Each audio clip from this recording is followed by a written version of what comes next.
Hello mga ka-Nanay! It's me again, Nanay Jane, and welcome back to another episode of Nanay Jane Meets.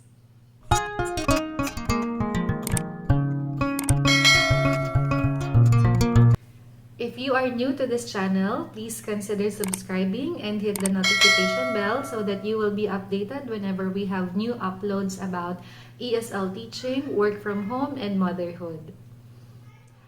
So I will be sharing another ESL job opportunity, and for this episode, I invited a teacher from NovaKid.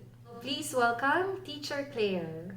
Hello once again. And first, I would like to thank you, Nanay Jane, for inviting me to be part of your contents here on YouTube.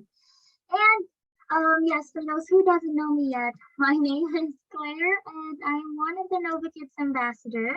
I also have a YouTube channel, which is Claire of I make video contents about teaching tips and ideas. And for those applicants who are interested in applying at NovaKid, they can send me a message on my Facebook page.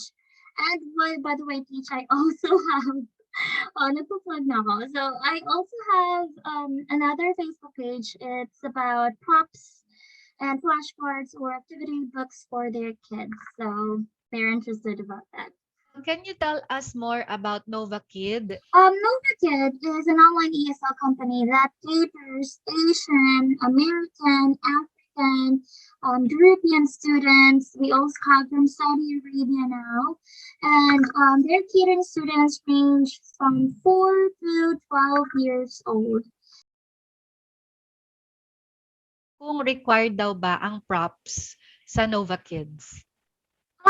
Yes, required talaga siya. Most especially pag magtuturo ka ng mga younger ones, like 4 to 8 years old. So, mas kailangan kasi, young learners, they are visual learners. So, it is easy for them to understand or to recognize the vocabularies that you are teaching if you have prompts.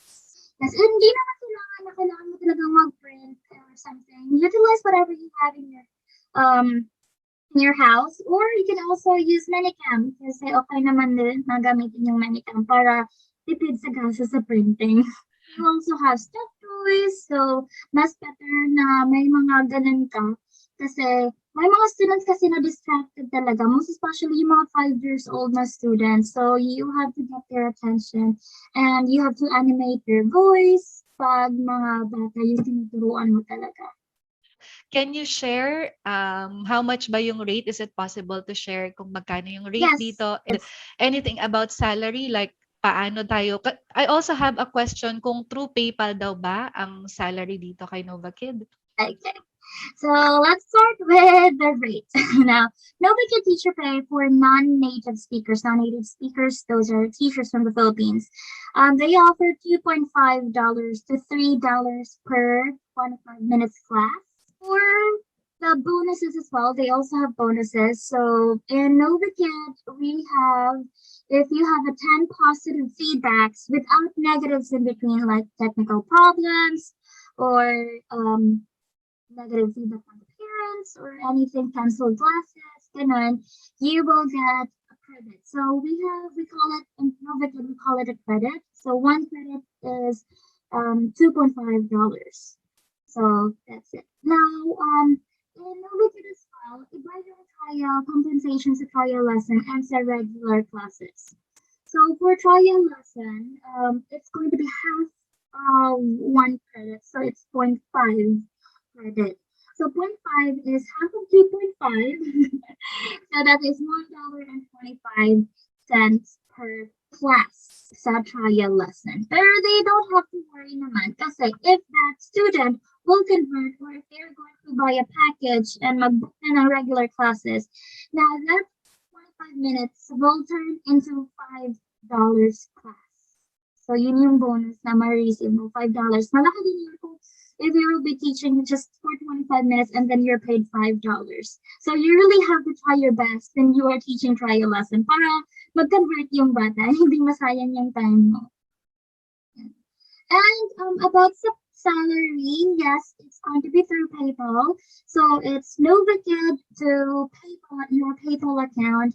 And is as long as your payment or salary is more than $50, yung NovaKid na yung magsa-shoulder ng transfer fee from NovaKid to PayPal.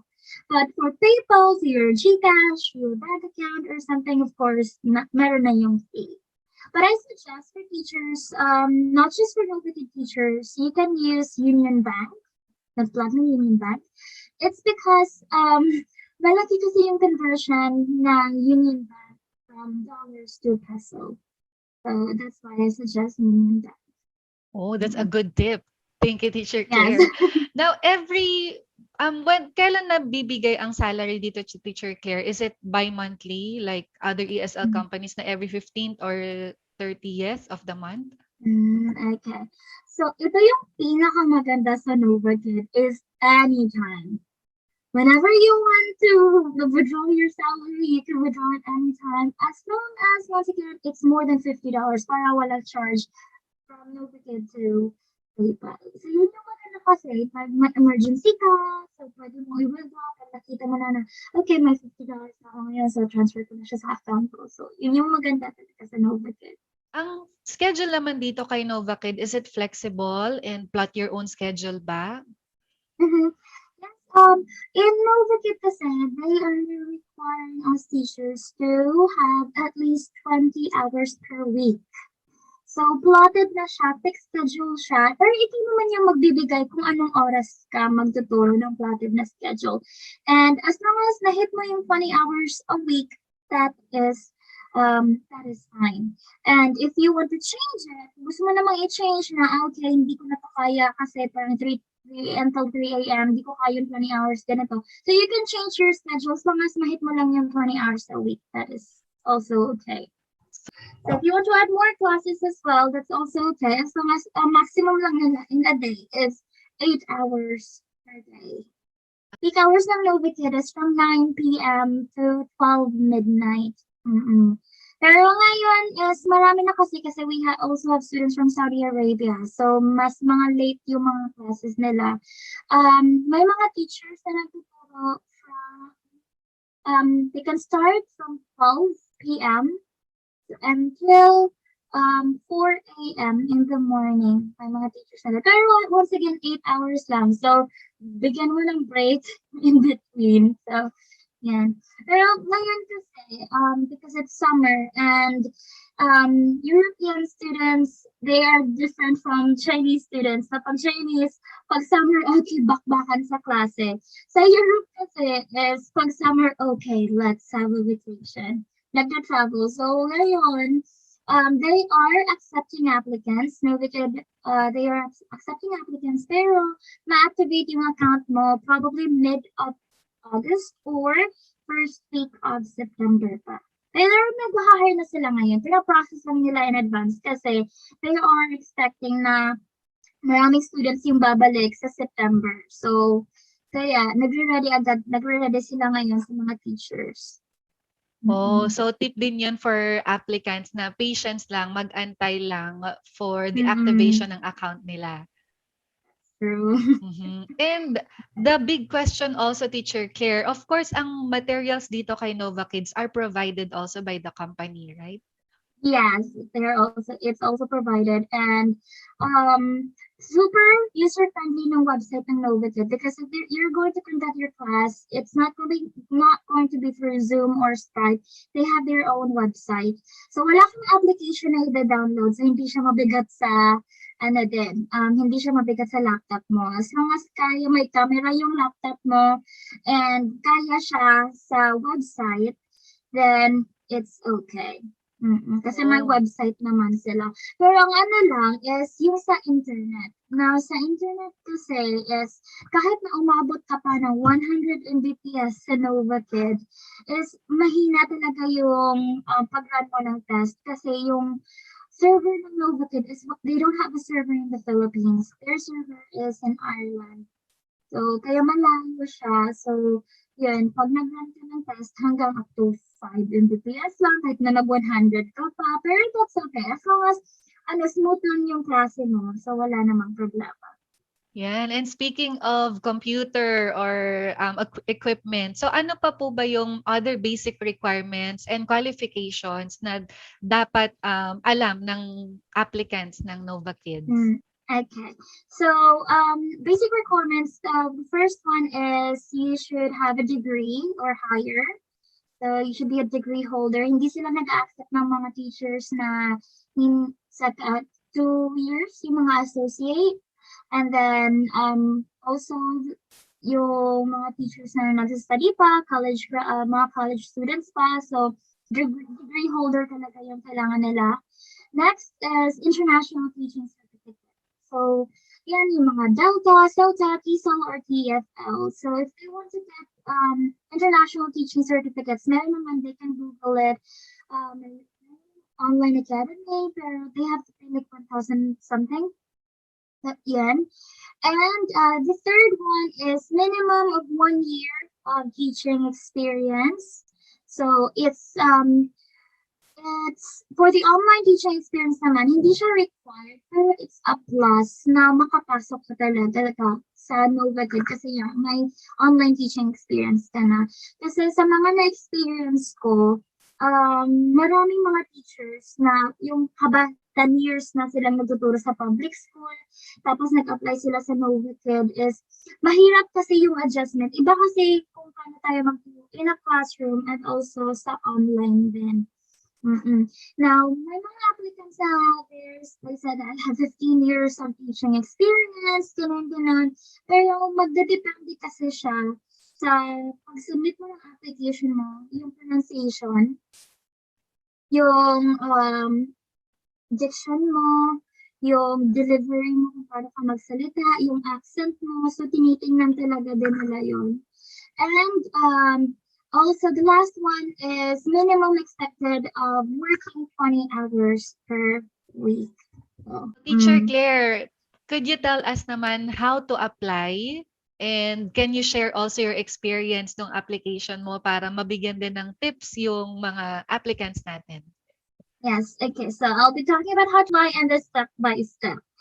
So there are 2 ways to apply at NovaKid. They can either apply through the general hiring process and apply through an ambassador, which is I am also one of the ambassadors of NovaKid. Now, if they want to apply under my mentorship, here are the couple of steps. So if you're really fond or if you're eager to apply at NovaKid, you really have to have patience. Pag wala kang patience, then NovaKid is not for you. Kasi hintayin talaga sa NovaKid eh. Pero I can really say na NovaKid is worth it. Yeah, so let's start with the step number 1. So if they want to apply under my mentorship, they can submit their application on the Google form. Maybe I'll send it to you, teacher. And they also have to take the grammar quiz before submitting the form. The passing score of grammar quiz is 25, so it's 25 over 30, and they can only take it for 15 minutes. And after submitting their application, they have to wait for 24 to 48 working days. I will get back to them if they passed or if they failed. Now, another one, step number 2 is training or mock demo briefing. So I do have mock demo and training and mock demo briefing every Tuesday at 6 a.m. in the morning. The reason why na 6 a.m. is alam naman natin na may mga teachers na nagtuturo sa hapon o di kaya gabi, so hindi swak sa time. And kung early morning naman, good thing kasi kakatapos ko lang sa work ko and sila is wala silang work sa morning then at 6 a.m. So step number 3 is after the mock demo briefing on Tuesday, we are going to have a mock demo for a maximum of 30 minutes. The mock demo schedule will be from Wednesday to Saturday, still the same as 5 in the morning, 5 a.m. to 8 a.m. in the morning. So they can just choose what are their availability day and time. And they can have the mock demo twice kasi for me, hindi ko kasi ginajudge yung teacher based on their first first mock demo kasi, of course, a teacher, we have opportunities and everybody deserves a second chance. So on their second chance, then they're going to apply. I hope they will apply everything that I ever reminded them or the tips that I gave them on their first mock demo. Now, step number 4 is once they pass the mock demo, they can submit their application on the ambassadors portal. So, iba kasi yung portal ng general hiring process and the ambassadors portal. So, I will be sending them an email. So, yun, nandun na lahat ng steps and everything.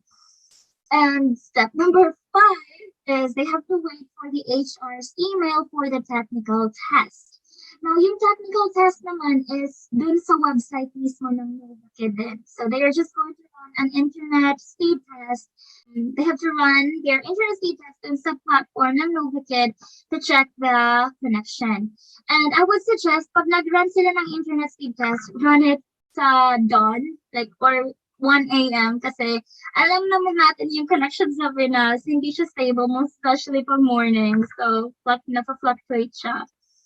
And aside from that, after the technical test, they also have to take the methodology quiz. The methodology quiz, yun yung itatapon namin sa training sa Tuesday at 6 a.m. And when they're going to take the methodology quiz naman, it's just like an open book kasi nandun lang din naman lahat. So, pag they don't know the answer, they can go back and read the previous page. Yes. And after that, after the methodology quiz, that's the time that they're going to book a demo or interview. So, depende din yun kung kailan sila available and anong time sila pwede. Now, before their demo, we are going to have a 30 minutes briefing kasi I don't like leaving a teacher hanging or like before their demo, they don't know what to do. What are the things that I need to prepare? So magbe-briefing muna kami like 30 minutes or maybe more kung may kailangan pa silang mga they have questions. So there's going to be a group briefing, demo briefing before sa demo interview nila with the Russian interviewer. And after their demo, doon na yung waiting game. So, for waiting game for the result, kasi there could be a possibility na matagal yung result nila kasi magdidepende kasi yung email nila sa score ng teacher dun sa demo nila. So, if yung teacher, they really did good sa demo interview nila, mas mabilis yung reply nila sa result. So, probably within the day lang. Pero pag nasa average lang, then baka they have to wait like 1 to 2 working days or maybe a week. So, yan talaga yung sa NovaKid waiting game. And that's why you really have to be patient in NovaKid and apply for NovaKid. And after receiving the demo result, then that's a job offer na. So, pasok na sila doon. And when nag-apply kasi ako, when I applied at NovaKid last year, mabilis lang siya. Kasi, konti pa lang kami nun eh. At that time when I applied, it was just like 200 plus pa lang yung teachers sa NovaKid. So, maliit lang talaga kami and hindi pa ganun kadami yung mga students. Pero ngayon kasi is matagalan na siya and mataas na yung standard talaga ng NovaKid. Kasi maraming mga teachers na nakapasok and then ibang teachers din nakasaway. Well, I don't know who are they, pero may mga ganun din naman talaga na they're not following the what they call this, following the rules, or maybe yung sa trial lessons, they don't know how to identify or determine kung kailangan ba i-lower level up or level down. So mas mataas na yung standard ng NovaKid ngayon compared sa last year. I see. So medyo compared sa other ESL companies, medyo mahaba yung proseso ng application dito kay NovaKid, no? But just like what you said, patience is the key and worth it naman. Oo, worth it naman yung pag-wait mo. Kasi ang maganda kasi sa NovaKid talaga is yung management nila. Kasi they're also thinking for their teachers, not just the students na nag-focus sila sa students, also sa teachers nila. And by the way, I forgot to mention about the penalties. So Sa NovaKid kasi, about sa penalties, we have 10 hearts in NovaKid. So before my monetary loss or monetary na penalty is hearts muna ang tatanggalan sa'yo. Yun yung maganda. Hindi pera agad. Unlike sa iba na pag nag-cancel ka ng isang halapod by 200 pesos or Right. each class pa yun. So sa NovaKid, we call it hearts or your account health. So if you have 10 hearts and then let's say nag-cancel ka ng class like 0 to 24 hours, matatagalan ka lang ng 2 hearts. Walang penalty. Hearts lang. And then, let's say naman na absent si teacher, then danggal ka ng 3 hearts. 1 day lang yan. Maximum, pili lang sila kung ano yung pinakamalaki. So, nag-cancel ka ng 2 hearts, and then na-absent ka ng 3 hearts. So, yung 3 hearts lang yung tatanggalin sa'yo, hindi yung 2 hearts. Yan. So, let's say yun, 5 hearts na lang naiwan sa'yo. So, doon na mag-start yung penalty sa NovaKid. So, pag may negative feedback ka from the parents, 1 heart yun, and aside from 1 heart, may penalty then. I just forgot the exact figures of penalty, pero yun. And also, if, let's just say, nag-cancel ka ulit ng klase, then penalty na naman yun. And then, yun na siya. Pero they don't have to worry naman kasi mababalik naman nila yung hearts na nakuha sa kanila. So, they can get it through the positive feedback. So, earlier, I-mention ko yung positive feedback na bonus na if they will get that 10 positive feedbacks without negatives in between, they can get a $2.5. Pero, pag nabawasan kasi yung heart mo, instead of bonus, ang ibabalik nila is 1 heart. Every 10 positive feedback. Tapos, another one is 7 days completed classes. So, may klase ka for 7 days, mababalik yung 1 heart na naman ulit. Hanggang sa ma-intact mo na yung 10 hearts ulit. And pag na-intact mo naman yung 10 hearts mo, yung positive feedback, magiging bonus na naman siya na $2.5. Thank you so much, Teacher Claire. I think natanong ko na lahat ng essential information na kailangan ng mga aspiring NovaKid teachers. And for the final part, Teach, can you just give us some tips and advice for the applicants and newbie teachers na rin sa NovaKids? Okay, so for the teachers, what I can advise is just be yourself. And if you'll be a teacher in NovaKid, there should be less talk. So whatever you're going to say, yung word or whatever you want the student to do, yun lang yung sasabihin mo. Wala na, try to avoid any incidental languages kasi yun yung difference nila sa ibang company kasi. So wala na yung mga transitions mo, especially if mag-move ka to different slides. So next, yung one more time. Kasi mga students kasi na pag sinabi mo one more time, sasabihin din ng student one more time. So avoid any incidental language and practice annotating. So annotate yung drawing tool, arrow, circle, or whatsoever. And lastly is they just have to think positive. Because if others can, you can. Yes, that's very true. Thank you so much, Teacher Claire, for this You're very much opportunity. welcome, Teacher. And yeah, before we say goodbye, Teacher Claire, any message for our viewers and subscribers? Kindly invite them again to visit your YouTube channel and yun yung iyong business. Yeah, so once again, thank you, Nanay Jane, for inviting me. I know you messaged me last March, but ngayon lang ulit. And good thing, nagka-time na tayo both. And so, teachers, if you want to apply at NovaKid, you may submit your application on the Google form that I'll be sending you, teacher Nanay Jane. And if you have further questions about NovaKid, please message me on my Facebook page. That is Claire of NovaKid page. And also, if you're interested with, because a lot of teachers are asking this about my props, my rewards, the flashcards, and also right now I have busy books, so you may message me on my other Facebook page, which is Teacher Claire Online Shop. So I'm still starting, but I hope ano siya. And then I will soon launch it on Shopee as well and Lazada. Yes, hopefully. Wow, thank you so much, Teacher Claire, for this Thank opportunity. And you. thank you for being so generous sa pag-share ng information about NovaKid. So, God You're very bless you, much Teacher welcome, Claire. Gigi. Thank you You so much. too. Bye. Stay safe, Nanay Jane. Bye. That's it for now, mga ka-Nanay. Once again, thank you so much, Teacher Claire, for your generosity in sharing all those information. I'm sure our viewers and aspiring NovaKid teachers have learned a lot from you. Thank you so much. And thank you also, mga ka-Nanay, for staying with us.